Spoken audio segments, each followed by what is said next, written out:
Welcome back from our commercial break.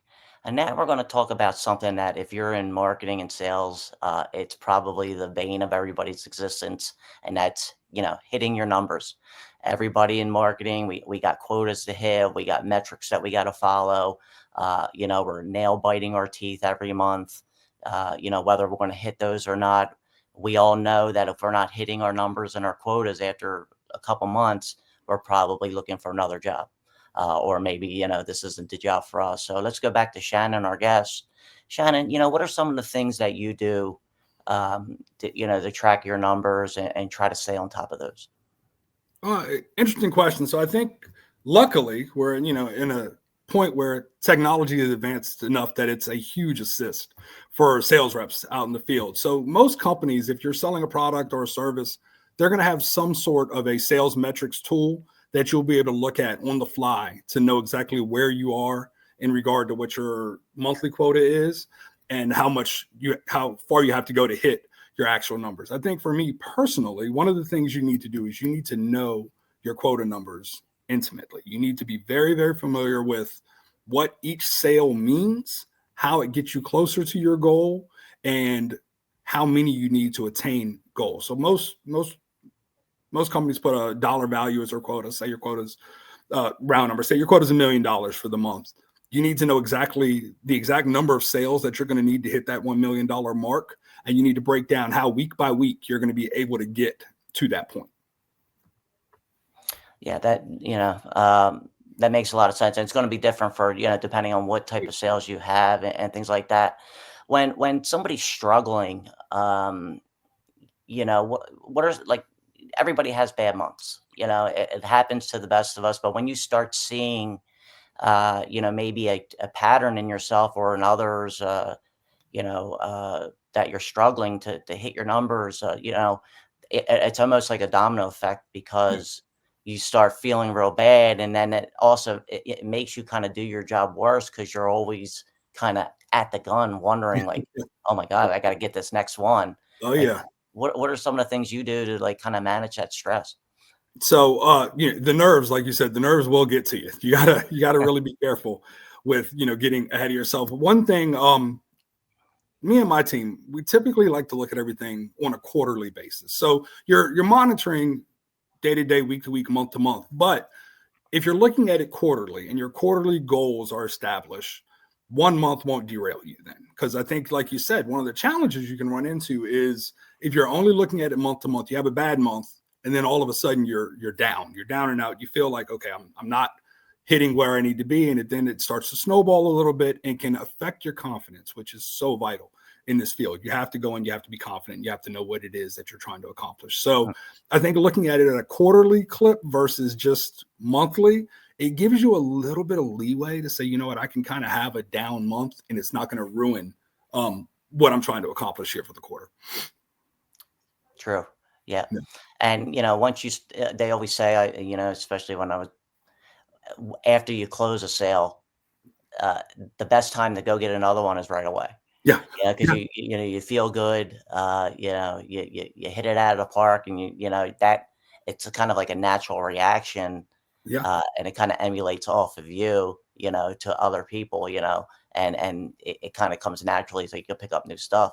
Well, it's Uh, like you say, they say you can hear a smile through the phone. You talk to somebody, you call somebody in a customer service role, and you can hear in their tone if they're smiling or if they're upset and frustrated. It just comes across. You can hear a smile through the phone. I'm a huge believer in that. And like you said, coming off of that high of getting a sale is the best time to go and get another one because you're feeling good. You're going to have the confidence to back you up, and you're going to go in and you're just going to really be able to push yourself. You're going to be supercharged and be ready to go on to the next level. yeah. Another thing that tends to be a problem with people in marketing is sales, and I don't know what it is at your particular, position now, but I know in some of the ones that I've had in the past, there was always this fear that the sale is going to come.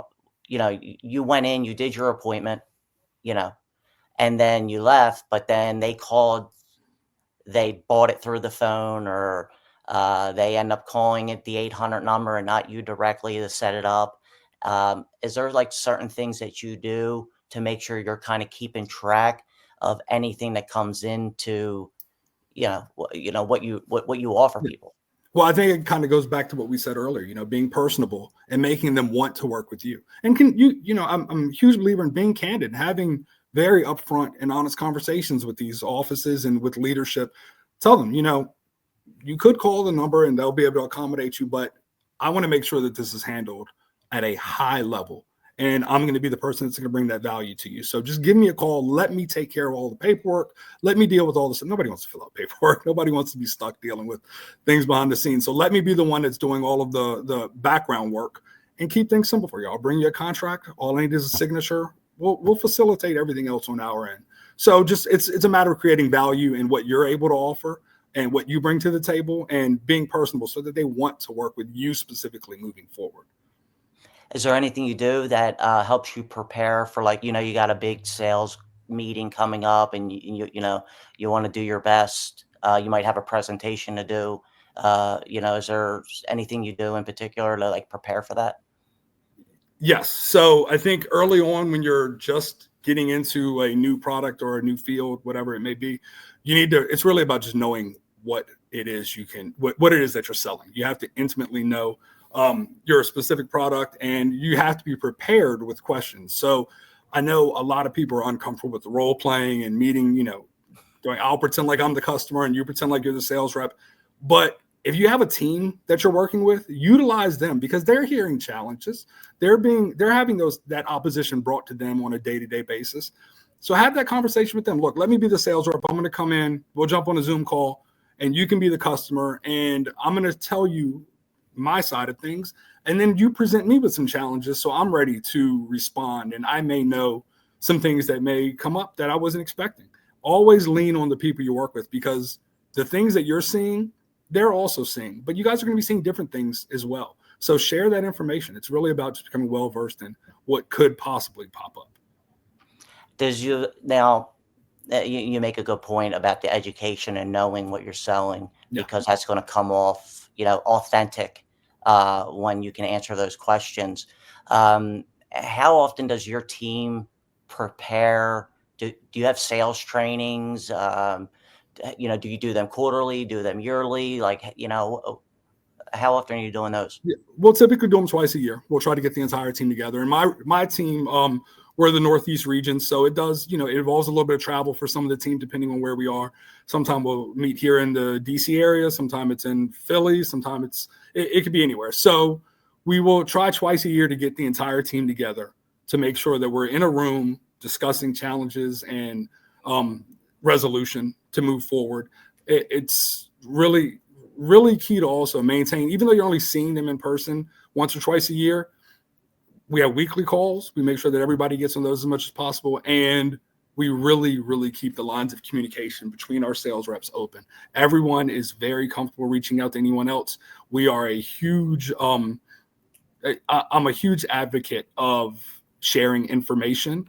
And one of the other cool things, I know we talked a little bit earlier about technology and what apps and so forth you may use. We have a WhatsApp group text that everybody in the region can jump on and ask a question. You can ask something similar as, hey, what was the price of product XYZ, or what's this feature that we've, have on our newest iteration of the device? What are some real world applications for that?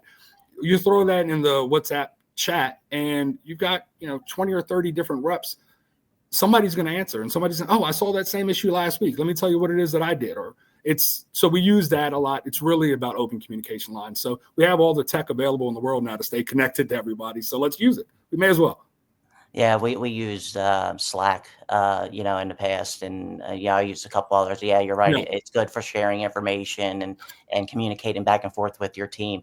When do you think it's the right time to ask for help? You're struggling. You haven't hit your sales. You don't know what it is. I mean, Immediately. yeah, when do you Immediately. Yeah. Don't be afraid. Look, we're going to run into challenges, and the best sales rep on the planet is going to have a bad month, a bad quarter at times. Things just, it's the natural way of business. Sometimes things aren't going to be perfect at all times. So if you're running into an issue, look, I mean, we want to be self-sufficient, and you want to make sure that you're focused on resolving things independently. But if you are getting to the point where you're starting to notice you're being a little bit discouraged, and you're like, oh man, I don't want to take this call. I don't want to go on the sales call today. I already know what they're going to say. I've gotten 4 no's in the past 2 days. I'm not up for it. I don't feel like dealing with it. Talk to somebody. Open the lines of communication. Talk to somebody. You never know what might be causing the issue. There could be, in healthcare, for example, there could be something that happened with reimbursement rates from insurance companies, or something could have transitioned you may not be aware of. You might say something and someone might say, oh my God, I'm running into the same problem. This is why I looked into it. This is what we're running up against. So make sure that you are opening those communication lines to be sure that you're not going to have all the answers, but somebody on your team may. Make sure you use them. That's a very good point, Shannon.